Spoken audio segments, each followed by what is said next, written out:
E aí, galerinha do YouTube, tudo bem com vocês? Hoje vai ser uma gravação de um vídeo um pouco mais rápida. Até por isso aqui eu até passei um pequeno café, humilde, né? Pra gente poder conversar um pouquinho. Isso aqui foi uma dica até do Thales Valiati, um dos arquitetos que trabalham aqui com a gente. A gente estava conversando, debatendo um pouco sobre o uso de OpenAI. Quando a gente fala OpenAI, né? A instituição, a empresa, a OpenAI, ela tem os modelos dela próprios, os GPTs, né, que são os mais famosos, mas existem uma infinidade de outros modelos. Então, alguns vídeos atrás eu falei um pouco do Phi-3 da Microsoft, que é um modelo open source. Tenho utilizado, testado, tenho gostado bastante. A gente tem o Llama, que é da Meta, Facebook, em geral, e mais muitos modelos aí da comunidade. O legal é que a OpenAI ela traçou uma especificação, né, para trabalho de APIs e tal. Então, para quem é desenvolvedor, consumir APIs é feijão com arroz. A gente faz muito isso no dia a dia. E aí, o Azure Machine Learning, né, dentro de toda a suite de inteligência artificial que existe no Azure, a gente consegue pegar esses modelos open source que existem dentro da Microsoft, dentro do Azure, para uso. E a gente consegue criar endpoints API serverless, né? Então, sem computação. Então, aqui a gente pagaria só pelo uso, de fato, das requisições das APIs e não precisaria ter um computador, de fato, rodando o tempo todo. Alguns momentos depois. E por que isso é interessante? Eu andei pesquisando, fazendo uns testes, acho que... Não sei se esse vídeo vai sair primeiro ou depois, mas eu fiz um teste esse dia sobre o Sidecar Support no App Service. Então, tendo um servidor com 4 núcleos e 16 GB de memórias, perguntas simples levavam em torno de 1 a 3 minutos para serem respondidas. Então, o grande uso de modelos é quando a gente tem, de fato, o uso de GPU, né? A gente pega a placa de vídeo do computador e consegue usar ela. E a maioria dos modelos são otimizadas, né, para trabalhar com GPUs.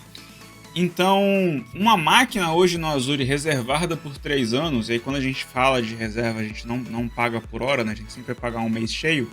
Ela vai custar aí a partir de $600. Então, uma matemática aqui muito básica, sem impostos, 6 vezes 6, 36. A gente está falando de R$3.600, tá? Existem outras alternativas para a gente poder usar a GPU no Azure, mas nenhuma é tão interessante para teste e estudos, ou até para aplicações em produção mesmo, quanto a gente usar o próprio Serverless API e Endpoints, tá? Então aqui eu vou deixar os links na documentação, mas basicamente eu tenho um modelo. Então aqui eu tenho estou pegando o 3 Mini da Microsoft, o 3.5 Mini, né, que é a versão mais recente. Então aqui eu vou vir em Deploy e aqui eu vou selecionar o Serverless API, tá? A gente não quer um Managed Compute, a gente quer consumir isso na nossa aplicação, tá bom? Então, depois do processo, next, finish, a gente vai ter aqui um modelo. Então, a gente tem o nome do modelo, eu tenho a URL de acesso desse modelo e tenho uma chave de acesso. Então, baseado nisso, a gente consegue trabalhar com o Semantic Kernel. Também acho que foi uma outra sacada muito legal da Microsoft, que é um conjunto de bibliotecas que abstrai todos os principais serviços, métodos e modelos de trabalho quando a gente fala de inteligência artificial.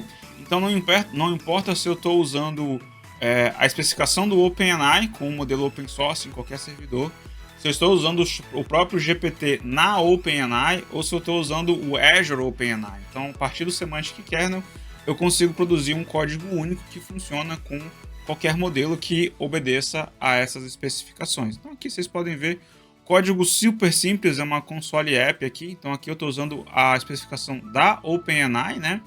E aqui eu tenho o meu modelo, eu tenho a URL, e aí aqui eu só escondi a minha chavezinha aqui numa variável de ambiente, para a gente poder setar. Então quero ver os logs, construo o kernel. Uma vez que eu tenho o kernel, eu vou pedir uma piada sobre cachorros, tá? e aí vou exibir esse resultado. Então aqui vou rodar a aplicação, deixa eu dar um pouco de zoom aqui. Costuma ser bem rápido. Opa, já foi, tá? Então aqui, eu não vou nem ler, porque, enfim, não vai fazer muito sentido, até que a piada é em inglês. Mas o que é legal aqui? A simplicidade. E aí, vale destacar aqui, ó, que a gente usou aqui 9 tokens para prompt, para pergunta, 108 de output, né, que são os completion tokens. Então eu gastei aqui 117 tokens no total. Isso aqui rodou em 7 segundos, tá? Por que isso é interessante? Uma vez que a gente não precisa pagar por computadores ou por uma computação rodando o tempo todo, a gente consegue pagar só por tokens consumidos. Então aqui para o 3.5 mini instruct, a gente está falando aqui de 0.13. Eu vou converter para 1 milhão de tokens aqui, porque o da OpenAI é especificado em 1 milhão de tokens, tá? Então por isso que eu vou fazer esse adendo aqui no vídeo. Então a gente está falando de 0.13 centavos de dólar para cada 1 milhão de tokens, o que é bastante token, assim. Quem acompanha a gente sabe que a gente tem o Power Embedded, que é uma solução voltada para Power BI. A gente tem o Power Pilot lá dentro, que é nosso assistente de Power BI.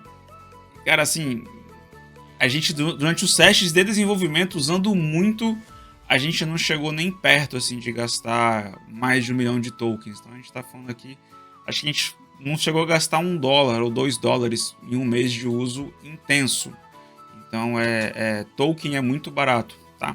Então a gente está falando aqui de 0.13 para entrada e 0.52 de saída. Então a gente gastou 119, a gente não gastou absolutamente nada. O que é legal o contraste, porque o 4 mini que saiu, acho que há menos de 3 meses, se eu não me engano qual foi a data exata que o 4 mini saiu.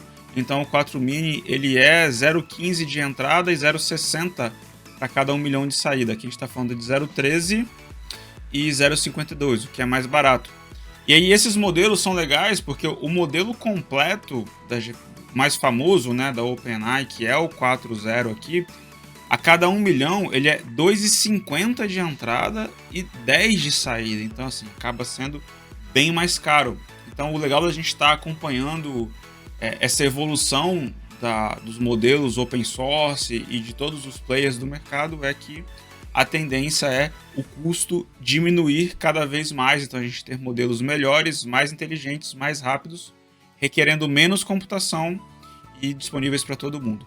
Tá bom, pessoal? Então, tutorialzinho super simples de como que a gente consegue usar outros modelos ou até modelos que a gente customize e treine por nós mesmos nas nossas aplicações. Espero que vocês tenham gostado dessa dica. Um abraço e até a próxima. Valeu!